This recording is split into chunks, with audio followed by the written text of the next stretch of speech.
Hi, everyone. Well, welcome back to the stage, the director, Adam Balalo.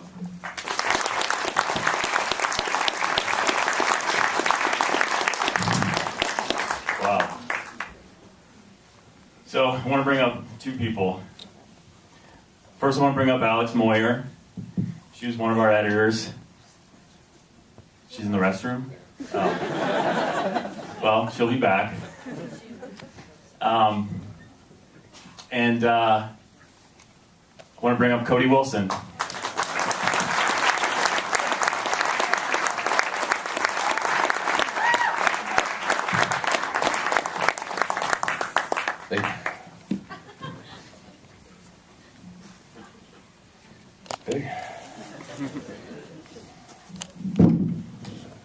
Okay, so I'm just going to ask one question before I throw it to the audience. What I really admire and respect about this and you is your dedication to keeping the internet open and free expression. What I love is the idea of keeping the banks honest. Challenging economic systems, I think, is vital and needed. But what do you think of Julian Assange's comment that by printing the gun, it's a piece of theater that's easily controlled? How did that strike you?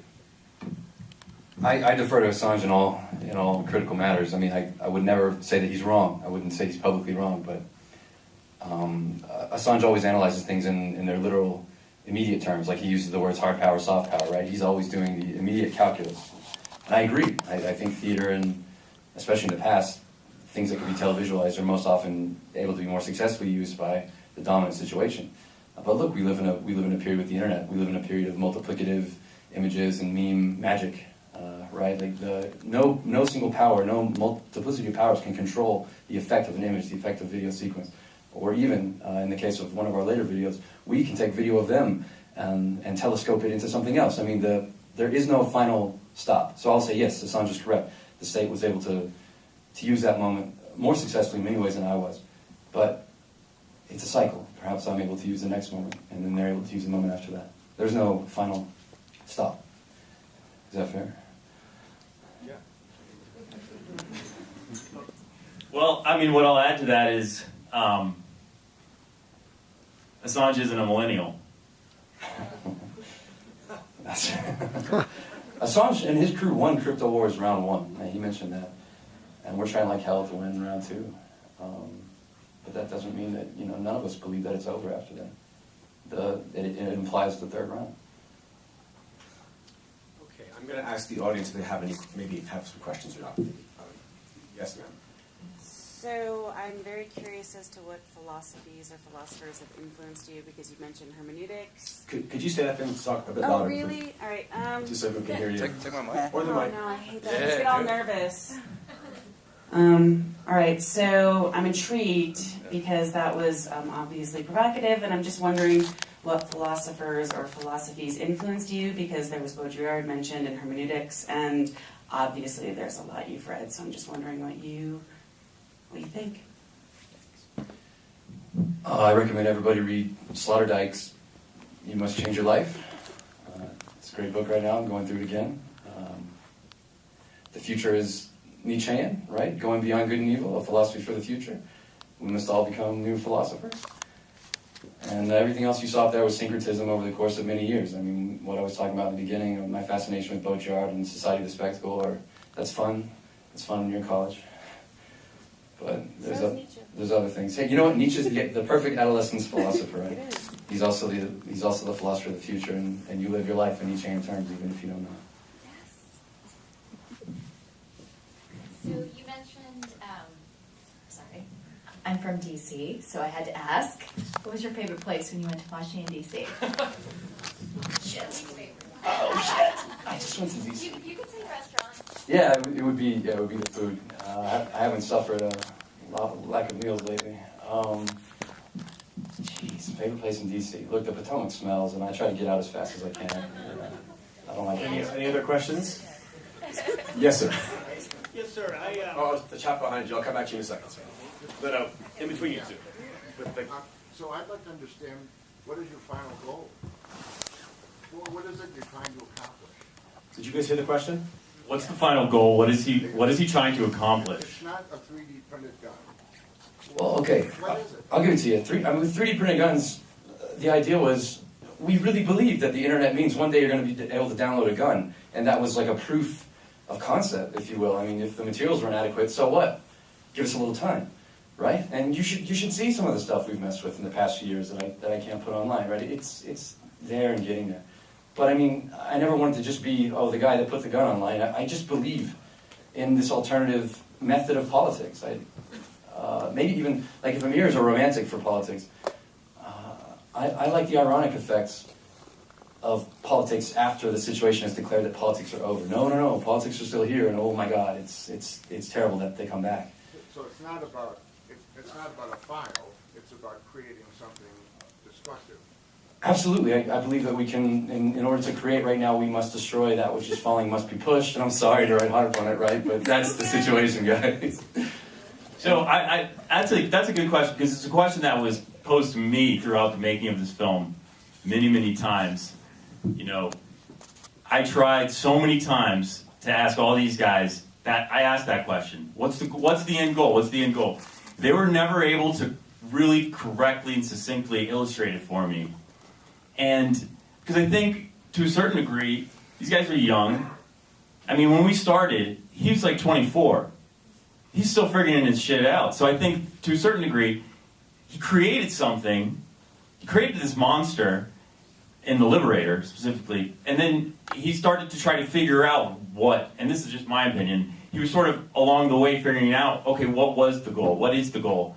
And Rob Walker said something perfect in the film, where he's like, sometimes I just don't know if they even know what the goal is, what the end goal is. But maybe that doesn't matter. Yes, sir. Did it ever occur to you that potentially that the true challenging enemy is not the state, but perhaps corporate and multinational corporate entities, particularly gun control or gun companies, that you were threatening their bottom line and their profit motive, right? You're producing a product at a very minimal, per unit price that certain companies who are, whose profit in their existence is built on, the huge gun control and gun industry. So did it ever occur that perhaps it's not the state, and the state is actually puppets of the corporate control entities and us? So the question was, did it ever occur to you that perhaps your enemy isn't the state, but in fact corporations? And specifically, gun manufacturers, Remington Arms, Smith & Wesson. It's a great question. I think it's a great question, and it's been broken down by Salon and other people over the years, the last couple of years.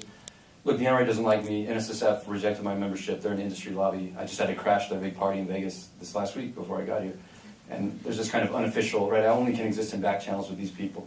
They'll show up in my lawsuit later, but not because they want to be involved, but because they feel like they have to be involved in order to control events as they become too significant. I agree that at some point, at some remove, I don't think right now, but at some point, sure, if the primary way you're getting guns is because you're making them yourself, I mean, sure, there's a great history of corporations in this country signing on with the state and introducing domestic protection, registration, the system of federal firearms licensure or licensing. So I think state and corporation are merged and increasingly merged, like all the good science fiction writers. Look at Russia. Russia is a gas company that parades itself around as a state. I mean, that's the situation. Sorry to boil it down, but I still think in terms of state thought, right? Like in Deleuze and stuff, it's statism is a habit. It's a praxis. It's a way that you organize. It's the internal order of your own, right? And it's kind of imparted to you, but you learn it. So state to me is about that sensibility. Why am I looking for permission? Why am I deferring to authority? And it doesn't matter where that authority is. Well, early on in the process, I came across, was it Cambridge, wrote this, there's an article written that referred to Defense Distributed as a leftist organization. And I thought that was fascinating, and it was because of exactly what you just said. They were democratizing the manufacturing of weapons. And this is where we connected early on, because I loved Napster. When Napster came about, I was at NYU in film school, and I was a kid in a candy store. Like suddenly I could find all these songs that you could never get access to. So I initially, just a few articles I read about Cody, I was like, this guy's kind of like the gun the Sean Parker of the gun, manufacturing world. He's democratizing it, and he must be really pissing off, like, these same right-wing organizations. And then when I saw this article referring to it as a leftist group, and it was the first thing we asked, and he was like, yeah, it's pretty fascinating shit. Like, people, at the beginning, nobody really understood, like, what exactly to label this guy, and that was what really sucked me into this project in the beginning, because I didn't know what to make of it. There were all these weird things, and then now that, Trump is president, there's weird bedfellows, All of a sudden, like, the rules are different. Like, Assange is on Hannity. It's like, what is going... The world is turned upside down. Alex, can I ask you a question? Yeah. It's Alex, right? That's me. Okay. As the editor of this constantly shifting story, what sucked you into this wonderful gray area? I know. I guess at first it seemed, when I was first introduced to the film, I was like, I'm not the right person to do this. Like, I don't care about guns, and this seems like a really kind of a macho endeavor. I don't want to listen to like 25-year-old guys talk for 3 hours.